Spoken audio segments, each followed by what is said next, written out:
Bismillahirrahmanirrahim. Assalamualaikum warahmatullahi wabarakatuh. Hari ini libur bersama, libur tahun baru Cina. Kalau di sini namanya Imlek. Ini tahun kelinci. Ini masih cerita tentang kisah lama, kisah saya waktu masih kecil-kecil. Waktu itu kalau Imlek luar biasa ramehnya itu di tempat saya. Para engkoh, para enci itu udah pada sibuk nyiapin ini itu mulai dari pucung, ikan bandeng, lalu kue kue keranjang sekarang menyebutnya. Kalau dulu mah namanya dodol, dodol Cina. Itu ramehnya luar biasa. Sebelum Imlek udah rame di pasar-pasar. Orang pada beli jeruk lokan, kemudian pokoknya rame di pasar itu. Dan juga pada itu Imlek baru ditutup pada 15 hari dengan diakhiri dengan cap gomeh. Itu kan kepercayaan orang Tionghoa. Tapi ini yang apa namanya? Yang kita ceritakan adalah masa kecil saya, nostalgia waktu masih tinggal dulu di kampung. Karena tinggalnya di pasar, dekat pasar, jadi rame terus. Itu mana namanya engkoh, yang namanya enci, itu kenal semua di situ. Di masa-masa itu ya, biasanya itu orang pada kumpul rame pada keluar itu. Ada yang ke ya pokoknya acara yang waktu itu saya belum tahu namanya acara makan besar. Itu semuanya keluar sama keluarga, gadis-gadis yang dipingit diberi kebebasan untuk mengikuti kemeriahan pesta Cap Gome. Sejak sore para soicia telah dandan. Seelok mungkin menunggu datangnya para kekasihnya. Waktu itu saya masih kecil-kecil, ada ngelihat juga itu. Ada kebiasaan kala itu si pemuda berkunjung ke rumah apa namanya calon mertuanya harus membawa ikan bandeng. Makanya bandeng-bandeng itu ikan bandeng itu gede-gede, itu rame di pasar. Dan juga ada pucungnya itu untuk masak gitu kan. Kalau ikan bandeng berasal dari tambak biasanya dulu. Kalau dulu di Cilincing ada juga kue-kue orang Betawi yang disebut kue Cina, warnanya coklat. Itu kalau dibikin dari ketan itu masaknya lama. Ada juga yang ditaruh di dalam keranjang-keranjang kecil. Ah, ada kebiasaan warga Tionghoa di malam Imlek itu mereka boleh makan semaunya tanpa pantangan. Artinya penderita diabetes juga dibolehkan waktu itu melahap makanan yang manis-manis sepuas-puasnya. Mereka yakin makanan itu malam itu tidak akan mengganggu kesehatan. Nah, jadi saya lihat itu engkoh-engkoh di sebelah rumah saya itu sembahyang. Engkoh tuh sembahyang, makanannya ditaruh di depan gitu kan. Ya kami anak-anak kecil nonton aja ngeliatin. Setelah itu lama engkoh itu sembahyang. Setelah makanannya banyak macam-macam makanan. Setelah itu makanannya dipisahin, dibawa ke dalam. Nah, sedangkan makanan lain dikasih ke tetangga-tetangga, termasuk saya juga dikasih kan. Biasanya pada anak-anak muda pada saat itu cilaka 12 saat mengunjungi pacarnya nggak bawa ikan bandeng. Itu kebiasaan zaman dulu. Entah kalau sekarang masih ada nggak. Ini kan cerita zaman saya kecil-kecil dulu. Pemuda yang demikian itu tidak mengenal biang sim atau balas budi dan bikin calon mertoku atau mertua malu pada para tetangga. Bisa-bisa pertunangan putus sekalipun si pemuda sudah sujud sambil meminta ampun. Itu penting banget ikan bandeng pada zaman itu. Malah terdengar kabar waktu hari raya Imlek ada banyak orang Betawi pada masa itu disebut selam akan merasa kuciwa apabila menantu lelakinya tidak menghadiahkan beberapa ekor ikan bandeng. Lonceng kematian pesta rakyat Cap Gome sebenarnya dicanangkan jauh sebelum masa Orde Baru, tepatnya waktu si Sudiro menjadi gubernur Jakarta ya. Tapi saat itu apa namanya udah dihidupkan kembali sama Gus Dur. Jadi sampai sekarang masih ramai. Yang saya teringat itu kan para engkoh suka bagi-bagi angpau. Waktu tahun-tahun saya masih ada di Jakarta, balik ke Jakarta itu udah gede ya.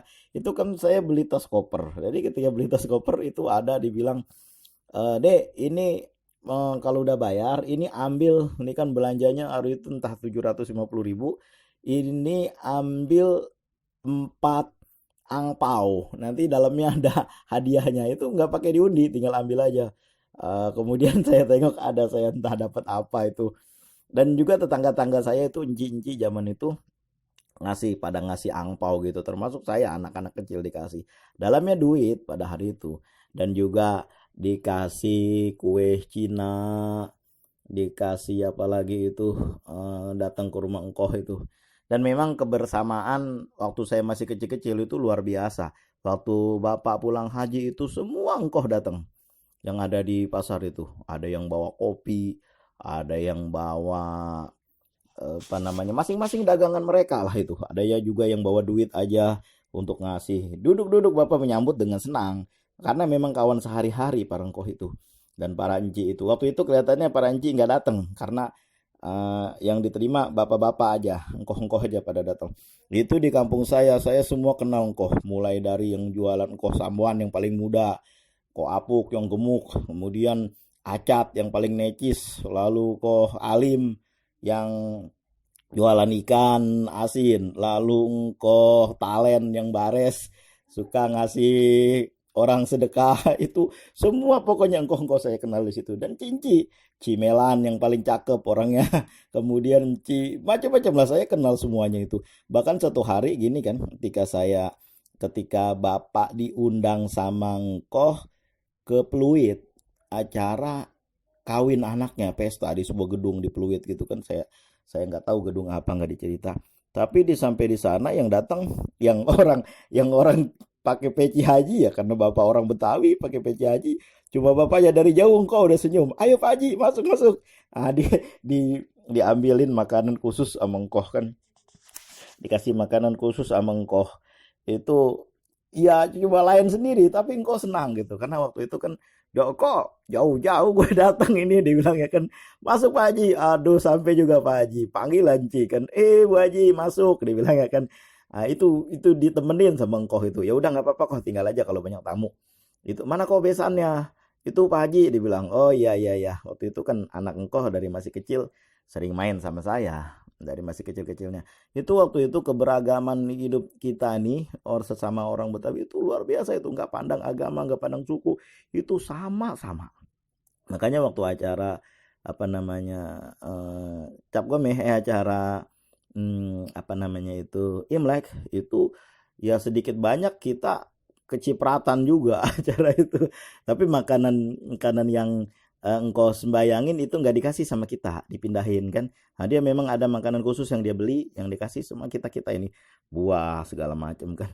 Itu juga waktu saya berada di sana udah gede-gedean gitu, itu juga engkoh-engkoh kan kalau pagi itu suka ngasih apa namanya pisang gitu kan untuk sesembahan dia. Ya buat kita nggak ada masalah. Yang penting kalau sama kita waktu itu semuanya rukun waktu zaman kita kecil-kecil. Makanya ketika Imlek itu masih teringat kisah-kisah lama itu, kisah-kisah dulu saya masih kecil. Waktu saya di sini pun ini memang karena daerah kita ya, jadi yang ada di pecinaan itu aja di daerah Penayong sana dulu-dulu, tahun-tahun dulu itu dikasih kepala barongsai sama wali kota yang udah lama itu, Pak Mawardi. Entah hari kemarin itu waktu Imlek hari Minggu entah ada entah enggak. Biasanya selalu ada tahun-tahun itu.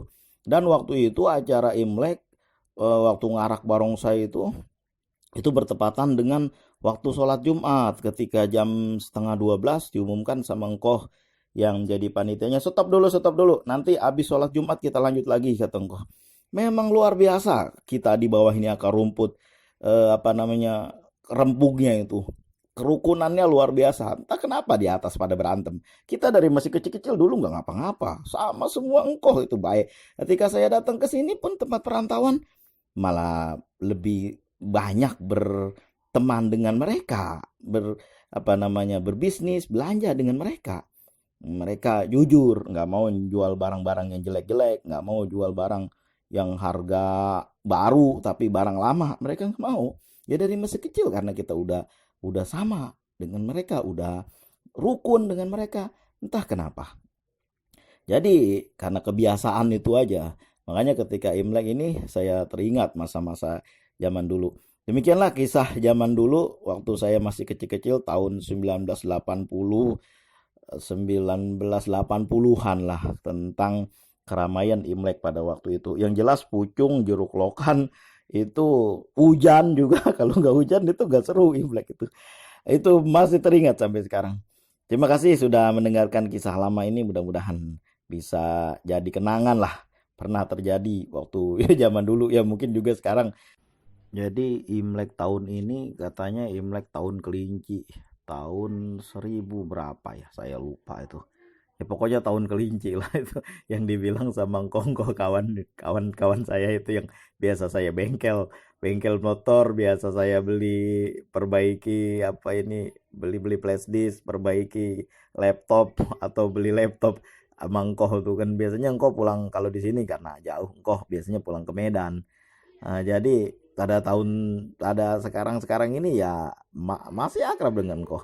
Dan pada tahun-tahun teringat saya masih kecil-kecil itu juga memang udah diajarkan kebersamaan semua kita di bangsa Indonesia ini sama. Engkau juga waktu saya masih kecil-kecil itu kan ada namanya orang di kampung kan.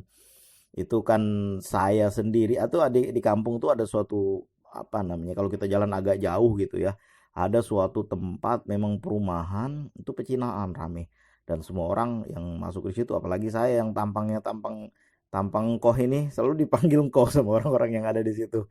Udah nggak apa-apa, yang penting cincai, bisnis beres. Nah, jadi itu sering juga sampai sekarang kalau saya pulang tuh tetap aja dipanggil koh. Jadi pada tahun-tahun itu banyak urusan yang di bisnis yang diselesaikan itu. Saya kan lama berjualan apa namanya plastik-plastik itu sama engkoh di Jembatan 5. Itu enak kalau jualan sama beliau-beliau itu sama para engkoh itu. Kenapa enaknya? Karena kalau kita udah dipercaya sama engkoh itu waktu tahun-tahun saya masih SMA ya, itu modal modal belanja belanja belanja barang plastik itu gelas plastik, ember itu segala macam sendok lah, panci-panci waktu saya jual itu ngambil di Jembatan 5 itu sama engkoh dia di waktu itu kan ada cerita begini, saya jadi udah hari itu kan udah modal udah naik udah tinggi. Kemudian waktu itu saya masih SMA, jadi saya jualan. Waktu itu saya datang ke tempat engkoh untuk belanja sebenarnya mah sambil mulangin apa namanya tuh, mulangin uang yang kemarin. Jadi kemarin ngambil barang saya balik kata singko, lo nggak belanja hari ini? Apa aja barang-barang yang kosong di tempat lo? Hari ini nggak belanja kok, mulangin utang kemarin aja. Nih 2 juta berapa hari itu saya lupa sama bonnya. Tunai ya kok? Ah kagak boleh begitu. Lo harus pulang bawa barang kata Singko kan. Apa aja barang yang gak ada sama lo? Catat semua. Saya catat lah itu habis barang sampai 2,5 juta pada tahun itu. Satu mobil box penuh itu kagak bayar sama engkau. Nanti aja lu bayar kayak biasa dia bilang. Kalau udah habis bayar ininya aja ongkos angkutnya aja 25.000. Alhamdulillah itu sama engkau dipercaya. Makanya itu kalau istilahnya ambil bayar itu dipercaya sama engkau itu di atas 2 juta pada tahun itu. Pada tahun-tahun yang yang harga emas masih murah pada tahun 1994 1995 itu kan uang segitu masih banyak banget itu jadi dipercaya sama engkoh itu duit segitu aja udah dagangan itu udah satu mobil box dipercaya sama engkoh cuman bayar apa namanya cuma bayar ongkos ngangkut aja 25.000. Alhamdulillah yang penting cincai lah bisnis kita waktu itu jalan mengko dengan baik. Mudah-mudahan kisah ini dapat kita kenang ya bahwa ini keberagaman, ini kerukunan antara kita dari masih kecil udah diajarin sama orang-orang tua kita untuk apa namanya? Untuk saling menghormati lah satu sama lain. Ini kan cerita zaman saya masih kecil berkaitan dengan Imlek.